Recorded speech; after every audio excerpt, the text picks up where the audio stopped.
আজকে আপনাদের সকলের হাতে মোবাইল ফোন। কথাটাই আছে। এই মোবাইল ফোন কে দিয়েছে? আমার আব্বা বিদেশ থেকে পাঠাইছে। আওয়ামী লীগ সরকার দিয়েছে। আল্লাহর কসম আন্টি, এটা মিছা কইছেন, এটা কোনো এসান আন্টি, এটা মিছা কথা কইছেন। ম্যাডাম, আমি বিদ্যুৎ বিভাগ থেকে আসছে, আপনার মিটারে সমস্যা আছে, চেক করতে হবে। ভালো করে চেক করে ঠিক করে দেন। মিটারে এত বিল কেন আসে? বিল কোথায় আসে? 2 মাসে মাত্র 2 ইউনিট বিল আসছে। 2 ইউনিট বিল কেন আসবে? আমি তো শুধু লাইট জ্বালাই মোমবাতি খোঁজার জন্য। যারা আমার নিয়ে সমালোচনা সমালোচনা সমালোচনা সমালোচনা সমালোচনা সমালোচনা আজকে আপনাদের সকলের হাতে মোবাইল ফোন। কথাটাই আছে। এই মোবাইল ফোন কে দিয়েছে? আমার আব্বা বিদেশ থেকে পাঠাইছে। আওয়ামী লীগ সরকার দিয়েছে। আল্লাহর কসম আন্টি, এটা মিছা কইছেন, এটা কোনো এসান আন্টি, এটা মিছা কথা কইছেন। আমি কোনো কথা শুনতে চাই না, আমার তালাক চাই, মানে চাই। আচ্ছা দিব, 3 মাস দেরি করো তারপরে। কেন 3 মাস দেরি করতে হবে কেন? এখন ডিভোর্স দিলে কি সমস্যা? এখন ডিভোর্স দিলে শীতের 3 মাস কি একা একা বাল ফেলাবো? আমার কাছে যদি টাকা থাকতো না, তোমার বাবার সামনে থেকে তোমার আমি তুলে নিয়ে আসতাম। তোমার কাছে যদি টাকা থাকতো না, আমি নিজেই চলে আসতাম।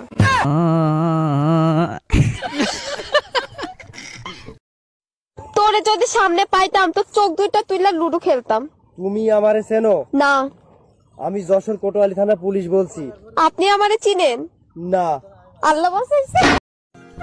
উর্মি, তুমি কিন্তু আমার কল্পনার থেকেও বেশি সুন্দর। কি বললি তুই? কল্পনাকে? মানে আমি বুঝাতে চাইলাম তুমি আমার ভাবনার থেকেও সুন্দর। ভাবনা আবার কে? তুই কোন মেয়ের কথা বলিস? আরে আমি অন্য কারো কথা বলি না, আমি তো তোমার প্রশংসা করলাম। আজব মিথ্যা কথা বইলো না, বলো কোন মেয়ের কথা বলছো? যাও, তুমি সুন্দর না। ও, এখন তো আমাকে ভালো লাগবে না, ভালো লাগবে তো কল্পনা ভাবনা এদের, তাই না?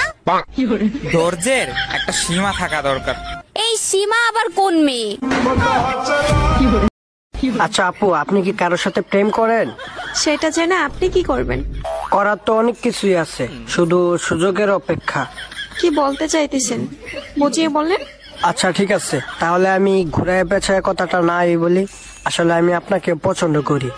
পছন্দ করছেন, ঠিক আছে, এখন আমি কি করতে পারি? আমারে কুলো লইয়া নাচো।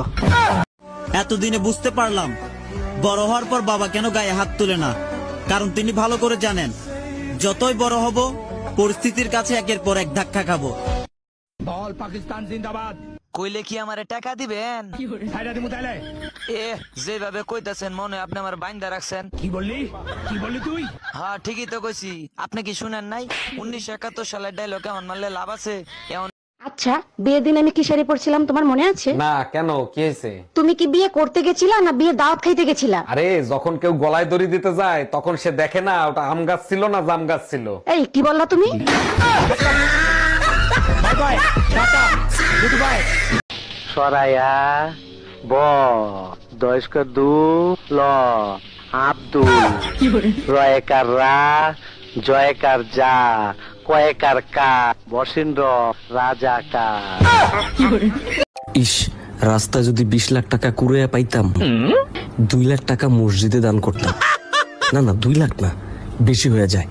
1 লাখ টাকা মসজিদে দান করতাম, আর 19 লাখ টাকা দিয়ে একটা জমি কিনতাম। আরে না না, জমি না, ব্যবসা করতাম। আচ্ছা, কুড়িয়ে পাওয়া টাকা দিয়ে ব্যবসা করলে যদি লস খাই, না না, ব্যবসা করবো না। তার চেয়ে বরং একটা আইফোন 16 প্রো ম্যাক্স নিতাম, একটা বাইক নিতাম, আর কিছু শপিং কইরা বাকি টাকা ব্যাংকে রেখে দিতাম। ইস, যদি পাইতাম রে আল্লাহ, কালকে সকালে আমারে পাওয়ায় দাও আল্লাহ। দরকার হইলে 2 লাখ না, 4 লাখ টাকা মসজিদে দান করবো।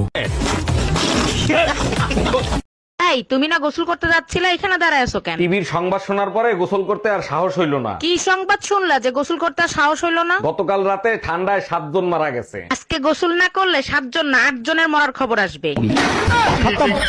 By bye, tata.